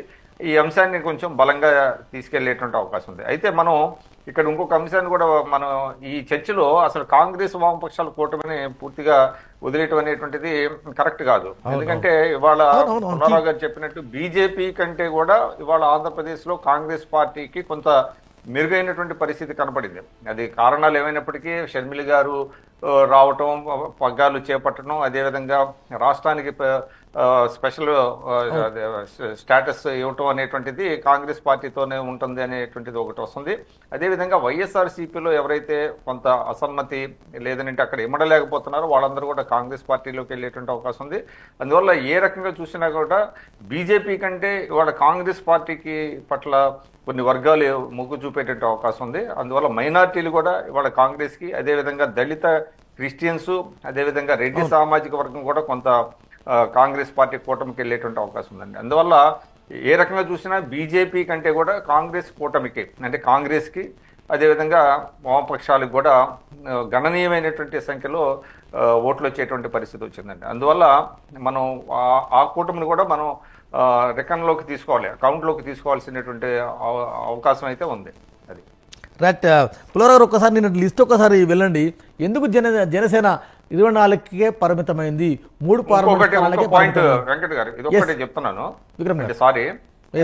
అదే మీరు 24 సీట్లు అనేది ఇప్పుడు వారిని అడిగే ముందు నేను కూడా నా అభిప్రాయం కూడా చెప్తున్నాను. ఇది చాలా వాస్తవికమైనటువంటి అంకె అండి. ఇప్పుడు చాలా మంది పవన్ కళ్యాణ్ గారి కులస్తులు లేదా వారి అభిమానులు ఇంత రాలేదు అంత రాలేదని చెప్పొచ్చు, లేదంటే వైఎస్ఆర్సీపీ వాళ్ళు ఆయన రెచ్చగొట్టడానికి ప్రయత్నం చేస్తున్నప్పటికీ కూడా 24 సీట్లు అనేటువంటిది నన్ను అడిగితే చాలా పెద్ద సంఖ్య ఇప్పుడు ఉన్నటువంటి. ఎందుకంటే చాలా మందికి కొంచెం ఇబ్బందికరంగా అంటే అనుకోవచ్చు, ఎందుకు ఈ విధంగా మాట్లాడుతున్నారు. ఎందుకంటే పార్టీ విస్తరణ జరగలేదండి. 2019లో ఎన్నికల తర్వాత మనం చూసినట్లయితే ఒక 2 ఏళ్ళు కోవిడ్ వచ్చిన తర్వాత స్థానిక సంస్థల ఎన్నికలు ఇవన్నీ కూడా జరిగిన నేపథ్యం తర్వాత ఆయన ఎప్పుడు కొంత యాక్టివ్ అయ్యారంటే గత 2 ఏళ్ల నుంచే యాక్టివ్ అయ్యారు. అయినప్పటికీ 2 ఏళ్ల నుంచి యాక్టివ్ అయినప్పటికీ కూడా పార్టీ విస్తరణ జరగల. పార్టీ బలంగా ప్రజల్లోకి తీసుకొని వెళ్ళి అక్కడ బలమైనటువంటి నాయకత్వాన్ని నియోజకవర్గాల స్థాయిలోనో జిల్లాల స్థాయిలోనో పెంచేటువంటి అవకాశం లేదు. అందువల్ల పవన్ కళ్యాణ్ గారు ఆన్ పేపర్ స్ట్రాంగ్గా ఉన్నప్పటికీ కూడా క్షేత్రస్థాయిలో పార్టీ విస్తరణ జరగలేదు. అందువల్ల 24 సీట్లు కేటాయించడం అనేటువంటిది నా దృష్టిలో అయితే it is a big leap అనుకోవచ్చు. ఒక సీటు నుంచి దాదాపు ఒక సీటు గెలిచిన దగ్గర నుంచి 24 సీట్లు, అంటే ఒక చెప్పారు కదా, ఒక 10 సీట్లు కనుక గెలిచుంటే కనుక మనం ఎక్కువ అడిగిండేవాళ్ళం. మనకి ఆ పరిస్థితి లేదు, 2019లో మనం గెలుచుకోలేకపోయాం అని అన్నారు. అది చాలా ఆయన వెరీ అంటే వాస్తవికంగా మాట్లాడినట్టుగా నేను భావిస్తున్నాను. అది 100% కరెక్ట్. 24 సీట్లు అనేటువంటిది చాలా పెద్ద నంబర్గా ఉన్నది. పుల్లారావు గారు ప్లీజ్. ఒకటే అది కొంచెం అక్కడ డిసగ్రీ అవుతున్నా, ఇక పవన్ కళ్యాణ్ గారు పార్టీ ఇక ఎప్పుడు పెరగదు మళ్ళీ. ఎందుకంటే మనం దేశవ్యాప్తంగా ఏం చూసాం, బిఎస్పీ ఒక ఉదాహరణ తీసుకున్నాం, బహుజన్ సమాజ్ పార్టీ ఉత్తరప్రదేశ్లో 85లో పోటీ చేస్తే 0.5% వచ్చింది, 1% కంటే తక్కువ వచ్చింది. 89కి వచ్చేటప్పటికి 423 సీట్లలో పోటీ చేస్తే 5, 6, 7% వచ్చింది. మళ్ళీ 90కి వచ్చేటప్పటికి 40 మంది ఎమ్మెల్యేలు అవ్వారు. ఇప్పుడు 24 సీట్లు పోటీ చేయటంలో ఏదో ఎమ్మెల్యేలు 10 మంది అవుతారా, 20 మంది అవుతారా, 5 అవుతారా నేను ప్రిడిక్ట్ చేయట్లేదు. అందరూ అవ్వచ్చు, దానికి ఇంకెక్కడ పెరగదు కదా, అయిపోయింది. కానీ క్షేత్రబలం ఉండాలి కదా సార్, ఇందాక విక్రమ్ గారు అన్నట్టు క్షేత్రబలం అది కాదు, క్షేత్రబలం కాదు, ఆటోమేటిక్ గా ఇప్పుడు మిగతా కాన్స్టిట్యుయెన్సీస్ లో వర్కర్స్ ఉన్నారు, ఆశ పెట్టుకుని ఉన్న వాళ్ళు మళ్ళీ పార్టిసిపేట్ చేయరు. ఏదో డబ్బులు ఇస్తే తిరుగుతారు. ఈసారి ఆ మిగతా పార్టీ క్యాండిడేట్స్ ఇంకా దిక్కు లేకుండా తిరుగుతారు. పార్టీ పెరగాలి. ఇప్పుడు కాంగ్రెస్ పార్టీ మొన్నటి వరకు 470 ఎంపీలు పోటీ చేసింది దేశవ్యాప్తంగా మొన్నటి వరకు. ఇప్పుడు ఉత్తరప్రదేశ్లో, బెంగాల్లో తగ్గిపోయింది. 300 సీట్లకు దేశవ్యాప్తంగా పోటీ చేస్తాం, 300. ఈసారి కనుక ఒక 80-90 ఎంపీలు రాకపోతే పూర్తిగా సఫర్ అయిపోతారు. అది అప్పుడే మనకు చెప్పలే. నిర్ణయం అవ్వింది. ఈ నిర్ణయం ఒక 2-3 రోజులు నానేక ఈ నిర్ణయం మనం వెంటనే అదిగో ఇదిగో ఈ గొడవ, అది I don't want to say that. ఒక 2-3 రోజులు పోయాక ఈ నిర్ణయం ఎలాగా అంటుంది అందరికీ, ఈ నిర్ణయం బాగున్నదా, ఈ నిర్ణయం విక్రమ్ గారు చెప్పినట్టుగా మంచి నిర్ణయమా, ఏదైనా ఇక ఫ్యూచర్ లేదు కదా. అదే వచ్చిందండి, 20లో 15 మంది ఎమ్మెల్యేలు వచ్చారు, 2 మంది ముస్తాబాబు వెళ్ళారు, అంతే. ఇంక ఇదంతా మళ్ళీ స్క్రీన్ ఈసారి ఎంతో కొంత సీట్ షేర్ పెరుగుతుంది కదా, అలయన్స్ లో పోతే ఎంతో కొంత సీట్ షేర్ పెరుగుతుంది పెరగవచ్చు. కానీ ఆయన లేకపోతే చంద్రబాబు నాయుడుకి ఏం లేదు కదా, బకా అయిపోతుంది కదా. అవును. చంద్రబాబు నాయుడుకి ఈసారి తెలుగుదేశం గవర్నమెంట్ రాకపోతే జగన్మోహన్ రెడ్డిని ఫేస్ చేయగలరా? ఎస్, ఎవరికి తెలియదు. ఎథనిక్ క్లిన్జింగ్ చేసే పరిస్థితి వస్తుంది, వెళ్ళి గెంటేస్తారు. ఆ రైవలరీ మన ఆంధ్రప్రదేశ్లో కుల రైవలరీ ఉన్నది, విశేషంగా అయిపోయింది. మంచి రాష్ట్రం తెలంగాణలో లేదు, ఎక్కడా లేదు భారతదేశం, అలాగే అయిపోయింది. సో ఆయనకి బార్గెనింగ్ పవర్ ఉంది. ఈ నిర్ణయం అంటే ఒకటి, ఆయన తక్కువ తెలివితేటలు కాదు, సినిమా ఫీల్డ్ నుంచి వచ్చిన వ్యక్తి, 20 సంవత్సరాలు 30 సంవత్సరాలు. పవన్ కళ్యాణ్ కూడా రాజకీయంలో 20 సంవత్సరాలు ఉన్నాడు, చాలా shrewd man. Chandrababu Naidu shrewd man. ఈ డీలు ఫ్యూచర్ గురించి ఆలోచిస్తే ఇంకా చాలా కష్టం అనుకుంటున్నా. ఏదో ఇంకేమన్నా 5-10 సీట్లు ఇచ్చినా చెప్పలేను, కానీ మేము మొదలే ఓడిపోతాం, మాకు సిపిఐ సిపిఎం ఎప్పుడు మాకు సీట్లు వద్దంటారా? 20 పోటీ చేస్తా ఉంటారు. కోటేశ్వర గారు ప్లీజ్. అది ఆలోచన మనం పెట్టుకోవాలి.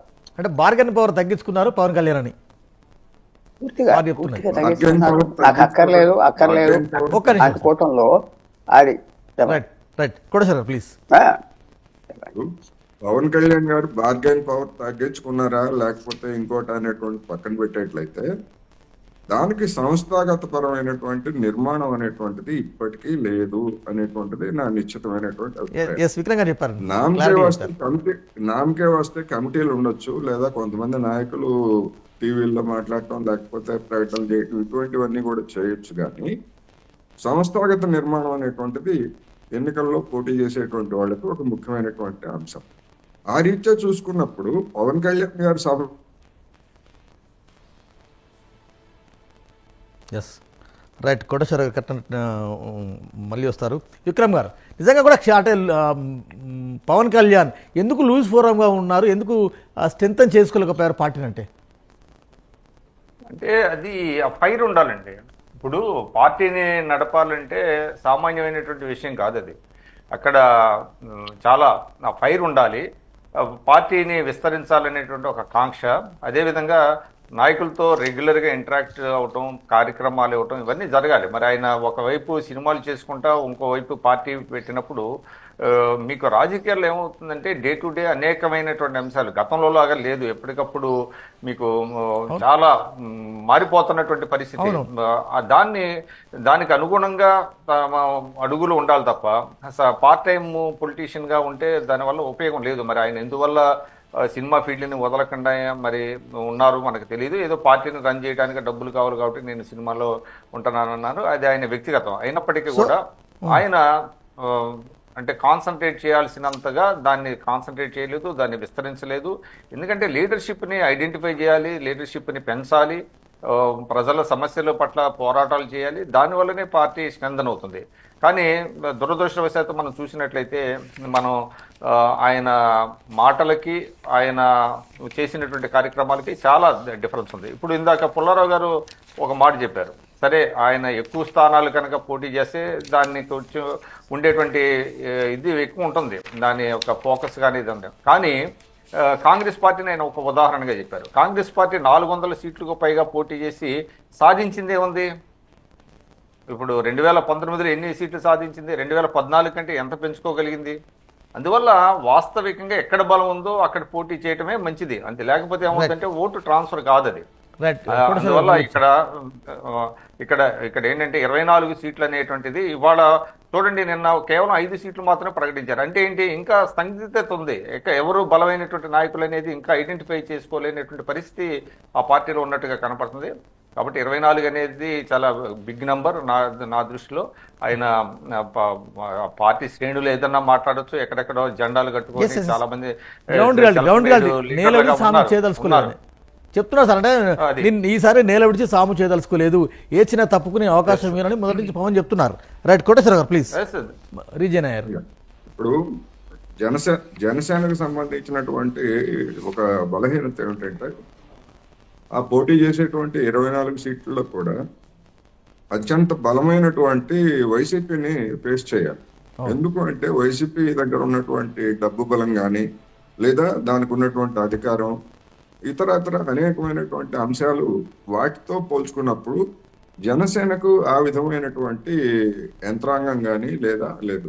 జనసేన వాళ్ళు ఏం చెప్తారు, కబుర్లు 0 బడ్జెట్ అని చెప్తారు. జీరో బడ్జెట్ తోటి ఇవాళ జనసేన కానీ లేదా ఇంకొక పార్టీ కానీ ఎన్నికల్లో ఆంధ్రదేశంలో ఉన్నటువంటి పరిస్థితుల్లో డబ్బు అనేటువంటిది లేకుండా కేవలం ఆదర్శాలు వదిలిస్తే సరిపోతుందా? సరిపోయే సమస్య లేదు. అందువల్ల జనసేనకి ఆ విధమైనటువంటి ఒక పెద్ద బలహీనత ఉన్నది. మళ్ళా ఎవరి మీద ఆధారపడాలి? మళ్ళీ తెలుగుదేశం మీదనే ఆధారపడాలి. తెలుగుదేశం ఎందుకని జనసేన క్యాండిడేట్లను కూడా ఎందుకు ఆదుకుంటుందంటే రేపు అవసరమైతే వాళ్ళ క్యాంపుకి రావడానికి సిద్ధంగా ఉంటారు. తెలుగుదేశం పెట్టుబడి పెడుతుంది అవసరమైతే జనసేన మీద, జనసేన అభ్యర్థుల మీద. ఆ విధమైనటువంటి అది లేకపోయేట్లయితే పవన్ కళ్యాణ్ గారు చెప్పినట్టుగా నేను ఎవరికి డబ్బులు ఇవ్వను, ఎవరికి ఖర్చు పెట్టను అనేట్లయితే ఆ 24 సీట్లు కూడా వైసీపీకి అప్పగించినట్లు అవుతుంది ఇవాళ ఉన్నటువంటి పరిస్థితుల్లో. అందుకని తెలుగుదేశం కూడా జనసేనకి ఇచ్చినా గానీ తెలుగుదేశం కూడా ఆ విధంగా వదిలేసేటువంటి అవకాశాలు లేవు. ఆర్థికంగా లేదా ఇతరత్ర అన్ని విధాలుగా కూడా జనసేన అభ్యర్థుల్ని ఆదుకుంటుంది. ఆదుకోవడంతో పాటు రేపు అవసరమైనప్పుడు వాళ్ళని తనకి అనుకూలంగా మలుచుకునే దానికి కూడా అవకాశం ఉంది. ఎందుకంటే మనం చూసాం గతంలో మన చిరంజీవి గారి పార్టీలో గెలిచినటువంటి వాళ్ళని కాంగ్రెస్ తన్నుకుపోయింది కదా. అందుకని అదే పరిస్థితి రేపు తెలుగుదేశం కూడా జనసేన దానికి వచ్చిన అవకాశం ఉంటుంది. అందుకని తెలుగుదేశం కూడా ఆ విధమైనటువంటి ఏర్పాట్లు చేసుకుంటుంది అనేది నా అభిప్రాయం. చూద్దాం సార్. విక్రమ్ గారు, నిన్న జాబితా ఒకసారి మీరు నిశ్చితంగా గమనించండి. చంద్రబాబు మార్క్ కుట్టించినట్టు కనబడింది, ఎందుకంటే వారు అధ్యక్షులు కాబట్టి. అంటే వైసీపీ చాలా చోట్ల ఇప్పటికే 40-50 మంది మార్చింది, 70 చోట్ల కొత్త ఇన్ఛార్జీలను ప్రకటించింది. ఈ క్రమంలో ఒకేసారిగా మాస్టర్ స్ట్రోక్ లాగా చాలా జిల్లాలో మెజార్టీ సీట్లకు అభ్యర్థులు ప్రకటించారు. రాయలసీమలో 31, కోస్తాలో 68. రైట్, ప్రకటించిన దాంట్లో ఒక 3 కిన్నెరలకి ఇచ్చారు. తర్వాత 45 ఏళ్ళలోపు ఉన్న వాళ్ళు 24 మంది ఉన్నారు. అంటే యువతకి యంగ్ టీంని కొంత ఎంకరేజ్ చేసినట్టుగా కనబడుతుంది. తర్వాత ఫస్ట్ టైం 24 మందికి టికెట్ ఇచ్చారు. ఓవరాల్గా జాబితా మీద మీరు ఎట్లా రివ్యూ చేస్తారు? జాబితా చంద్రబాబు నాయుడు గారు నిన్నే చెప్పారు, చాలా కసరత్తు చేశాను, గతంలో చేయనంత ఎక్సర్సైజ్ దీని మీద చేసి సర్వేల ఆధారంగా చేశాను అని చెప్పారు. అంటే చంద్రబాబు నాయుడు గారి దగ్గర ఒకటి ఉందండి, ఆయన చాలా వరకు ఏంటంటే రాగద్వేషాలకు అతీతంగానే ఈ ఎంపికలు చేయటం అనేటువంటిది ఆయనకి అలవాటు. ఎందుకంటే ఆయన మనకి బాగా దగ్గరవాడు కాబట్టి ఆయనకి ఇవ్వాలి, పక్కన పెట్టేయాలి అనేది ఉండదు, సర్వేల ప్రాతిపదికనే చేస్తారు. కాబట్టి ఓవరాల్ గా చూసినట్లయితే అది వాళ్ళ సంబంధించినంత వరకు జాబితా బాగానే ఉంది. అయితే అక్కడక్కడ కొన్ని సమస్యలు వచ్చేటువంటి అవకాశం ఉంది. ఎందుకంటే ఆశావహులు 5 ఏళ్లుగా కొన్ని చోట్ల ఏంటంటే ఆ నియోజకవర్గాలకు ఇన్ఛార్జీలుగా ఉండి కొంత డబ్బులు ఖర్చు పెట్టుకున్న వాళ్ళు వీళ్ళందరూ ఉంటారు. వాళ్ళు అంటే ఇన్ఛార్జిగా తీసుకున్నంత మాత్రాన అక్కడ పార్టీని బాగా నిర్వహించేటువంటి కెపాసిటీ లేని వాళ్ళు కూడా కొంతమంది ఉన్నారు. అదేవిధంగా కొంతమంది ఎన్ఆర్ఐలు వచ్చి లాస్ట్ మినిట్లో ఇప్పుడు ఇందాక కోటేశ్వరరావు గారు చెప్పింది 100% కరెక్ట్. ఇవాళ డబ్బు అనేటువంటిది చాలా కీలకంగా మారినటువంటి నేపథ్యంలో కొంత సామర్థ్యం ఉన్నప్పటికీ అభ్యర్థులకి డబ్బు లేకపోవడం అనేటువంటిది పెద్ద లోపంగా ఉంది. కాబట్టి ఆ డబ్బు అనేటువంటి దాన్ని కూడా ఇవాళ పరిగణలోకి తీసుకుంటున్నారు. మొన్న పవన్ కళ్యాణ్ గారు కూడా ఆయన మాట మార్చారు కదా, చేయలేము, అది డబ్బులు మీరు ఓట్లు కొంటారా లేదా మీ ఇష్టం అనే మాట కూడా అన్నాడు. అది సర్ప్రైజింగ్ అనమాట. మనం ఊహించం ఆయన మాట అంటారనేది కూడా మనం ఊహించాం. అంటే వాస్తవ పరిస్థితులు ఆ విధంగా ఉన్నాయి. మనం ఎంత చెప్పుకున్నప్పటికీ కూడా క్షేత్రస్థాయిలో ఎవరు కూడా ఏ కార్యకర్త కూడా డబ్బులు ఇవ్వందే ప్రచారానికి వచ్చే పరిస్థితి లేదు, ఓటర్లు బయటకు వచ్చేటువంటి పరిస్థితి లేదు. కారణం ఏంటంటే వాళ్ళని మనం బ్లేమ్ చేయకూడదండి, రాజకీయ నాయకుల్ని బ్లేమ్ చేయాలి. వీళ్ళు పదవులలోకి వచ్చిన తర్వాత పలకరు, ఎక్కడో ఒక కింగ్స్ లాగా బిహేవ్ చేయటం, ఇవన్నీ చూసిన తర్వాత మన ఓట్లతో గెలిచి వీళ్ళు మన నెత్తిన స్వారీ చేస్తున్నారనేటువంటిది ఒక అభిప్రాయం రావడంతో ఓటర్లు కూడా ఆ విధంగా తయారయ్యారు. సరే, ఓవరాల్గా మీరు జాబితా విషయానికి వచ్చినట్లయితే చాలా వరకు కొంత యంగ్స్టర్స్ని తీసుకోవడం అనేది ఆహ్వానించదగింది. అదే చోట్ల చాలా సందర్భాల్లో 5 సార్లు 6 సార్లు 7 సార్లు పోటీ చేసి 4-5 సార్లు గెలిచినటువంటి అభ్యర్థులను కూడా కొన్ని చోట్ల మార్చారు. ఉదాహరణకి విజయనగరంలో చూస్తే అశోక్ గజపతిరాజు గారి బదులు వారి కుమార్తెను నించోబెట్టడం.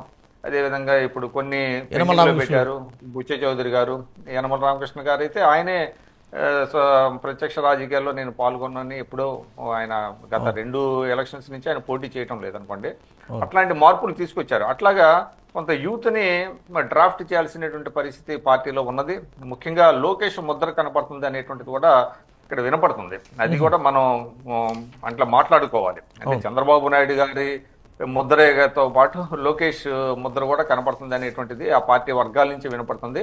ఎందుకంటే లోకేష్ కొంచెం ఇన్సిస్ట్ చేశాడు యూత్ని బాగా తీసుకురావాలని, అందువల్ల ఆ మార్పులు జరిగాయి అనేటువంటిది కూడా జరిగింది. ఏదేమైనప్పటికీ కూడా ఓవరాల్గా చూస్తే లిస్టు బాగానే ఉన్నట్టుగా నా వ్యక్తిగతమైనటువంటి. ఎస్ పుల్లారావు గారు, అంటే ఒక్కసారి ఈ లిస్టుని ఒకసారి రివ్యూ చేయండి.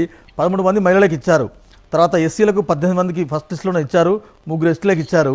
ఫస్ట్ టైం సుదీర్ఘకాలం తర్వాత బ్రాహ్మణులకు ఇచ్చారు, 4 క్షత్రులకు ఇచ్చారు, 2 వైశ్యులకు ఇచ్చారు, 18 మంది బీసీలకు ఇచ్చారు. కానీ ఎందుకో కాపులకు అనుకున్న స్థాయిలో టికెట్ ఇవ్వలేదు అన్న ఒక చర్చ అయితే, ఒక గుసగుస అయితే వస్తుంది సార్, మీరేం చెప్తారు?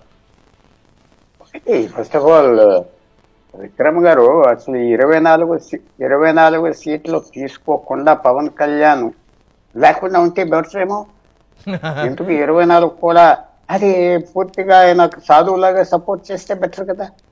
పొలిటికల్ పార్టీ త్యాగమూర్తిని నేనేం చేయను, నేను త్యాగరాజని ఏదో అని సపోర్ట్ చేస్తే వదిలిపోను కదా.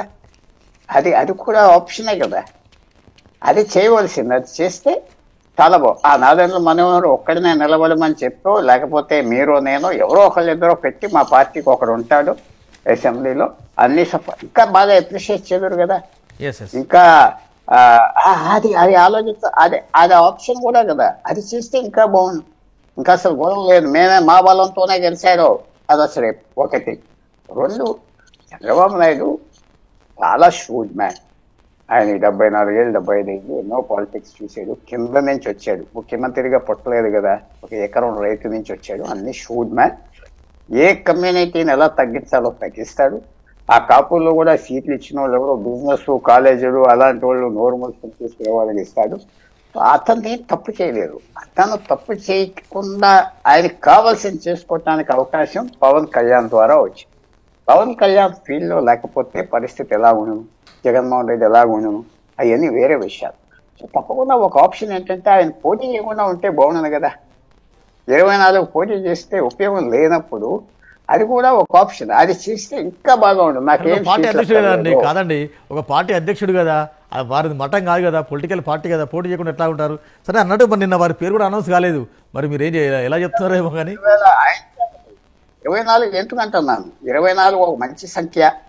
గెలిచేది 3 ఉన్నా 3 చేద్దాం అన్నప్పుడు అది సాక్రిఫైస్ చేసి అందరూ హ్యాపీ అయిపోతుంది కార్యకర్తలు అన్ని చోట్ల. పోలే నాకు ఇవ్వలేదు వాళ్ళకి ఇవ్వలేదు, ఇప్పుడు చాలా మంది.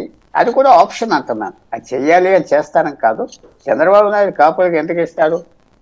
రాయలసీమ వ్యక్తి, కాపు పెద్ద సంఖ్య, ఆయన చిన్న సామాజిక వర్గం నుంచి డామినేట్ చేస్తున్నాడు. ఎందుకు ఇప్పుడు జగన్మోహన్ రెడ్డి లేకపోతే పూర్తి డామినేషన్ అయిందే కదా. అందరికి మాట్లాడుకునే మాటలు బయట, అందరూ మాట్లాడుకునే మాటలు బయట. అందువల్ల అది ఆయనకి చక్కగా జరిగింది. విజయం వస్తుందా రాదా అది మన చేతిలో లేదు చెప్పచ్చు. పవన్ కళ్యాణ్ అసలు ఏం చేయకుండా ఉంటే కూడా ఆప్షన్ ఎలా ఉండును, అది కూడా క్వశ్చన్, అది మనం ఆలోచించుకోవాలి. రైట్ కోటేశ్వర గారు, రైట్ సామాజిక వర్గాల సమతుల్యత ఎట్లా చూస్తారు? కాపులకు కొన్ని సీట్లు తగ్గించారు ఈసారి ఎందుకో అని ఆ పార్టీలో విత్తింది, అంటే జనసేన నుంచి ఇంక్లూడింగ్ టీడీపీ నుంచి కూడా ఆ కామెంట్స్ వస్తున్నాయి. మెజార్టీకి క్యాస్ట్ పోలరైజేషన్ కదా ఏపీలో. ఇప్పుడు ఇంకా పూర్తిగా జాబితా ప్రకటించలేదు కనుక దాని గురించి మనం మాట్లాడుకోవడం కొంచెం అసమగ్రంగా ఉంటుంది అనేటువంటిది ఒక అభిప్రాయం. అట్ ది సేమ్ టైం జనసేనలో ఆ కాపు సామాజిక తరగతికి పెద్దపీట వేస్తారు అనేటువంటిది అందరికీ తెలిసినటువంటి అంశం. అందుకని ఆ 2 పార్టీలకు సంబంధించినటువంటి పూర్తి జాబితా వచ్చిన తర్వాత మొత్తంగా చూసినప్పుడు ఆ సామాజిక తరగతికి సీట్లు తగ్గాయా పెరిగాయా లేకపోతే తగినటువంటి నిష్పత్తులోనే ఉన్నాయా అనేటువంటిది మనకి అర్థమవుతుంది. అందువల్ల దానికి సంబంధించినటువంటి దానికి వెళ్ళబోయే ముందు పూర్తి జాబితా వచ్చేంత వరకు వెయిట్ చేయడం మంచిది అనేటువంటిది నా అభిప్రాయం. ఇక సహజంగా చూసినట్లయితే ఏ సామాజిక తరగతికి చెందినటువంటి వాళ్ళైనా కానీ తెలుగుదేశం పార్టీలో దీనిలో ఇప్పుడు వారసత్వ ముద్ర ఒకటి కనిపిస్తూ ఉంది. వారసత్వ ముద్ర అంటే ఇప్పుడు యూత్ ని పెట్టినట్టు పైకి చెప్పుకోవచ్చు. అట్ ది సేమ్ టైము పెద్దలుగా ఉన్నటువంటి వాళ్ళు లేదా గతంలో ఆ ప్రాంతాల్లో నియోజకవర్గాల్లో పట్టు సాధించినటువంటి వాళ్ళు వాళ్ళ యొక్క ప్రాబల్యం పోకుండా వాళ్ళ వారసులను రంగంలోకి తీసుకురావడం అనేటువంటిది గతంలోనూ జరిగింది, ఇప్పుడు కూడా ఇప్పుడు బాగా ఇచ్చారండి. ఇప్పుడు అందువల్ల ఇప్పుడు చాలా ఇచ్చారు. వారసులకి కుటుంబ నేపథ్యం, రాజకీయ కుటుంబ నేపథ్యం ఉన్న వాళ్ళకి చాలా మందికి ఇచ్చారు. అదే చెప్తున్నా. అందుకని అది రెండంతుల 10 నెలల కత్తి. ఒకటేమో కొత్త వారికి ఇచ్చాము, యూత్కి ఇచ్చామని చెప్తారు. రెండోదేమో ఆ కుటుంబాల యొక్క ప్రాబల్యానికి పెద్దపీట వేస్తారనేటువంటిది స్పష్టం ఇప్పుడు. అందువల్ల దానికి లోకేష్ గారి ముద్రనో లేకపోతే ఇంకోళ్ళ ముద్రనో చెప్పుకోవచ్చు, అది వేరే అంశం. కానీ వాస్తవం ఏంటంటే ఎవరిని కూడా గతంలో ఉన్నటువంటి వాళ్ళని ఎవరిని కూడా వదులుకోవడానికి చంద్రబాబు నాయుడు గారు సిద్ధంగా లేరు. వారసులను రంగంలోకి తీసుకొస్తున్నారు. అదే దీనిలో స్పష్టంగా కనిపించింది. రెండోది డబ్బు ఉన్నటువంటి వాళ్ళు. రెండు కొన్ని సామాజిక తరగతుల సర్దుబాటు అనేటువంటి కూడా కొన్ని చోట్ల మనకి కనిపిస్తూ ఉంది. ఇవన్నీ కూడా చూసినప్పుడు మొత్తం లిస్ట్ వచ్చిన తర్వాత ఒక సమగ్రమైనటువంటి అభిప్రాయం చెప్పొచ్చు. అంటే తొలి జాబితాలో మెజార్టీ సీట్లు ప్రకటించారు కాబట్టి విక్రమ్ గారు సీనియర్లకు మొదటి లిస్టులో మునిచే చూపారు. తర్వాత గంట గోరుంట్లకి వారికి బెర్త్ లభించలేదు. టీడీపీ సిట్టింగ్లో కేవలం 17 మందికి మాత్రమే ఇచ్చారు. మైలవరం సీటు అంటే ఇంకా సీటు బై సీటు పోతే చాలా ఇష్యూస్ ఉంటాయి. ఇలాంటి కామెంట్స్ కూడా వస్తున్నాయి. ఏం చెప్తారు? ఉన్నాయండి. అదే నేను కోటేశ్వరరావు గారితో ఏకీభవిస్తున్నా. ఇంకా ఏంటంటే కొన్ని సీట్లు ఉన్నాయి కాబట్టి సమగ్రత ఇంకా లేదు. అయితే కాపులతో పాటు ఈసారి కమ్మ సామాజిక వర్గానికి కూడా తగ్గేటువంటి అవకాశం ఉందండి. ఎందుకంటే ఒకవైపు వైఎస్ఆర్సీపీ బీసీలకి ఎక్కువ సీట్లు ఇస్తున్నటువంటి నేపథ్యంలో సంప్రదాయంగా కొన్ని స్థానాల్లో బలమైనటువంటి సామాజిక వర్గాలు ఉన్నటువంటి నియోజకవర్గాల్లో కూడా ఈరోజు వాళ్ళని పక్కన పెట్టి బీసీలకు ఇస్తున్న నేపథ్యంలో అనివార్యంగా తెలుగుదేశం పార్టీ కూడా ఇవ్వాల్సినటువంటి అవసరం ఉంది. అటు జనసేన కానీ వీళ్ళు కానీ. ఎందుకంటే అందరూ కూడా బీసీ జపాన్ని పట్టుకున్నారు. అది నిజమైనటువంటి ప్రేమ లేకపోతే ఎన్నికల ఓట్ల కోసం అనేది పక్కన పెడితే మొత్తానికి ఈసారి ఏంటంటే బీసీలకి ప్రాధాన్యత, అదేవిధంగా వాళ్ళకి భాగస్వామ్యం పెరిగేటువంటి అవకాశం ఉంది. అదేవిధంగా ఇంకా కాపులకి కొన్ని సీట్లు పెండింగ్లో పెట్టారు. ఉదాహరణగా కృష్ణా జిల్లా అవనిగడ్డ, అక్కడ కాపుకే ఇవ్వాలి. అయితే అభ్యర్థి ఎవరనే దాంట్లో కొంత బహుశా నేకోవటం ఇంకా ఒక అభిప్రాయానికి వచ్చి ఉండరు కాబట్టి దాన్ని పెండింగ్లో పెట్టారు. అదేవిధంగా విశాఖలో 1-2 స్థానాలు ఇట్లాగా ఉన్నాయి. కాపులకి ఇంకా కొన్ని వచ్చేటువంటి అవకాశం అయితే ఉన్నది. అయితే మళ్ళీ పవన్ కళ్యాణ్ గారి విషయం వస్తే అంటే పుల్లారావు గారు with due respects to him నేను చెప్పేది ఏంటంటే ప్రజారాజ్యంలో ఇందాక కోటేశ్వరరావు గారు కూడా మాట అన్నారు. ప్రజారాజ్యంలో కూడా నేను ఎందుకంటే ప్రజారాజ్యంలో కూడా ఉన్నాను కాబట్టి ఆ సందర్భంలో నేను చెప్తున్నాను. అక్కడ 294 సీట్లకు కూడా ప్రజారాజ్యం పోటీ చేస్తే చాలా చోట్ల రాయలసీమ, ముఖ్యంగా రాయలసీమ తెలంగాణ ప్రాంతాల్లో 2000, 3000 కూడా రాలేదు అక్కడ. ఎందుకంటే పార్టీ విస్తరణ జరగల. పార్టీ విస్తరణ జరగనప్పుడు చిరంజీవి గారికి వ్యక్తిగతంగా ప్రతిష్ట ఉండొచ్చు, లేకపోతే ఒక బలమైనటువంటి ఇది ఉండొచ్చు. కానీ అక్కడ పార్టీ విస్తరణ జరగనప్పుడు అన్ని సీట్లలో పోటీ చేయటం అనేటువంటిది అది సూసైడల్ అవుతుంది. అందువల్ల ఇవాళ 24 సీట్లు పవన్ కళ్యాణ్ గారికి రావటం అనేది ఆయన అభిమానులకి లేకపోతే ఇతరత్ర ఆయన అభిమానించే వాళ్ళకి కొంచెం బాధాకరంగా ఉన్నప్పటికీ కూడా దానికి ఎవరిని బ్లేమ్ చేయాలంటే ఆ పార్టీ విస్తరణ జరగనందుకు బ్లేమ్ చేయాలి. అంతే తప్ప దీనికి తెలుగుదేశాన్నో లేకపోతే చంద్రబాబు నాయుడు గారినో లేకపోతే పవన్ కళ్యాణ్ గారినో చేయటం కాదు. అది మీరు క్యాలిక్యులేట్ చేస్తున్నట్టు విక్రమ్ గారు అంటే తీసుకున్న 24లో మెజారిటీగా 17, 19, 20 సీట్లు గెలిస్తే పెద్ద గొప్ప. 20 సీట్లు గెలిస్తే అసలు బిగ్ నెంబర్. అది అందుకనే చాలా ప్రాగ్మాటిక్ గా అప్రోచ్ అది ఒక రకంగా చెప్పాలంటే. For the sake of contesting కింద ఎక్కడో పెట్టి అక్కడ ఓటమి చెందే ఉపయోగం ఉందండి. అందువల్ల ఫస్ట్ ఆఫ్ ఆల్ ఎక్కడొక్కటి బిగినింగ్ ఆయన ఏంటంటే లాంగ్ ఇన్నింగ్స్ అని అంటున్నాడు పాలిటిక్స్ లో. కాబట్టి కానివ్వండి వచ్చే 5 ఏళ్లకి ఆయన పార్టీని విస్తరించుకోగలిగితే అది ఇంకా మీరు బీఎస్పీని ఒక ఉదాహరణగా చెప్పారు. కానీ బీఎస్పీ వేరండి. బీఎస్పీకి అక్కడ ఫ్లక్చుయేషన్స్ వచ్చినాయి, ఒకసారి ఎక్కువ ఒకసారి తక్కువ. ఎందుకంటే అదే అధికారంలో ఉన్న పార్టీగా ఉంది కాబట్టి ఖచ్చితంగా దానిది వేరేది. ఇక్కడ ప్రజారాజ్యం వేరు, జనసేన వేరు. జనసేన ఏంటంటే విస్తరణ జరగకపోవటం ఒకటే తప్పండి. విస్తరణగా జరిగి ఉండి బలంగా ఉండుంటే అన్ని నియోజకవర్గాల్లో 175 నియోజకవర్గాల్లో కనీసం ఒక 100 నియోజకవర్గాల్లో ఆ పార్టీ కనుక బలంగా ఉండుంటే 24 అనేటువంటిది చాలా స్మాల్ నెంబర్ కింద మనం పరిగణించాలి. ఇప్పుడు ఉన్నటువంటి పరిస్థితుల్లో మాత్రం 24 అనేది ఇట్స్ ఎ గుడ్ నంబర్.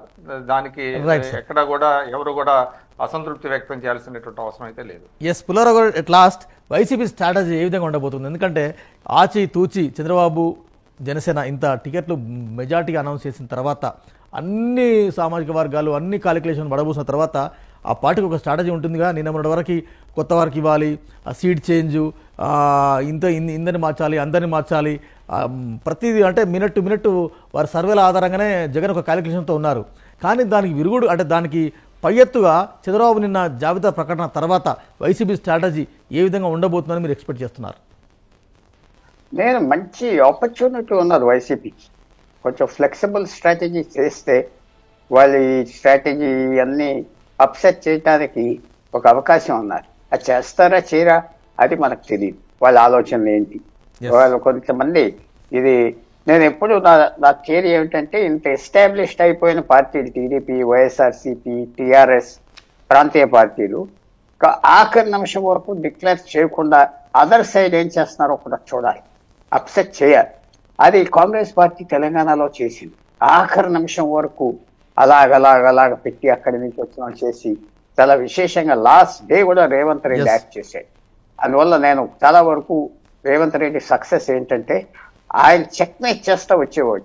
చేసింది కేసీఆర్, బీజేపీ అలా చేసుకుంటా వాళ్ళ ఒక క్యాండిడేట్ చాలా ఇక చెప్పుకోవటం కష్టం. అది చేయటానికి అవకాశం ఉన్నది వైఎస్ఆర్. ఆ ఫ్లెక్సిబిలిటీ ఉన్నదా, ఆ ఆపర్చునిటీ వాళ్ళు తీసుకోగలరా అది మనకు తెలియదు. అది ఆయన ఎందుకంటే ఆయన ఎవరిని తీసేసినా ప్రశ్నించేవాడు లేడు ఆ పార్టీలో. అందువల్ల ఆయన చేస్తాడా, ఆయన ఇప్పుడు ఇంకా ఆగి ఇంకా టైం ఉన్నది, ఇంకా నెల టైం ఉంది, చాలా టైం ఉందండి. ఇంకా నెల టైం కాదండి, మళ్ళీ వాడు రావాలి, మళ్ళీ సీఎం కావాలంటే తప్పదు కదా, స్ట్రాటజీస్ ఉంటాయి కదా. అది చెప్పలేం. అది కాదు, మనం చేసే తప్పులు మనమే చేస్తున్నాం. నా లైఫ్ లో మీ లైఫ్ లో మన ఎవరు కండిషన్ చేయరు. సో ఆయన మనం చేసే తప్పులు మనమే చేస్తున్నాం, ఎదరవా చేయించేయడం అంత కరెక్ట్ కాదు. కాబట్టి ఆయన దగ్గర ఆ ఫ్లెక్సిబిలిటీ ఉన్నదా అని అన్నాను. లేదన్నారు అనుకో కష్టం, ఉన్నదంటే మాత్రం ఒక ఛాలెంజ్ లిస్ట్ మీద మౌంట్ చేయగలరు. కాపులకి ఇవ్వలేదు అది కాదు స్ట్రాటజీ. ఆయన కొంచెం డీప్ గా వెళ్ళే స్ట్రాటజీ ఉంటే ట్రబుల్ క్రియేట్ చేయొచ్చు. రైట్. కోటేశ్వర గారు షార్ట్గా చెప్పండి, వైసీపీ స్ట్రాటజీ నెక్స్ట్ ఏ విధంగా ఉండబోతున్నట్టు చెప్తారు? 3 కూటములు, టీడీపీ కూటమి, కాంగ్రెస్ కూటమి, వైసీపీ, 3 కూటముల మధ్య పోరు జరగబోతుంది. ప్లీజ్. వైసీపీకి సంబంధించి వైనాట్ 175 అనేటువంటిది ఒక mind game. At the same time నవరత్నాలను చూసి మాకు ఓటేయండి అని మేము అడుగుతున్నాం అనేటువంటిది. కానీ ఆచరణలో దాని యొక్క తీర్థనులు చూసినప్పుడు అది ఒక్కటే, అంటే నవరత్నాలే తమను గెలిపించలేవు అనేటువంటి దానికి కూడా వాళ్ళు నిర్ధారణకు వచ్చిన కారణంగానే బీసీ కార్డు అనేటువంటి దాన్ని వాళ్ళు ప్రధానంగా తీసుకున్నారు. షఫిలింగ్ ఇవన్నీ కూడా చేస్తున్నారు. అందువలన వైసీపీలో ఒక విధమైనటువంటి ఒక భయం కూడా ఏర్పడింది. ఆ భయానికి అనుగుణంగానే ఇవి. రెండోది, వైసీపీ తీసుకున్నటువంటి జాగ్రత్త ఏంటంటే ఇన్ఛార్జీలు అని చెప్పేసి ఇప్పటి వరకు నియోజకవర్గాలు ప్రకటించింది.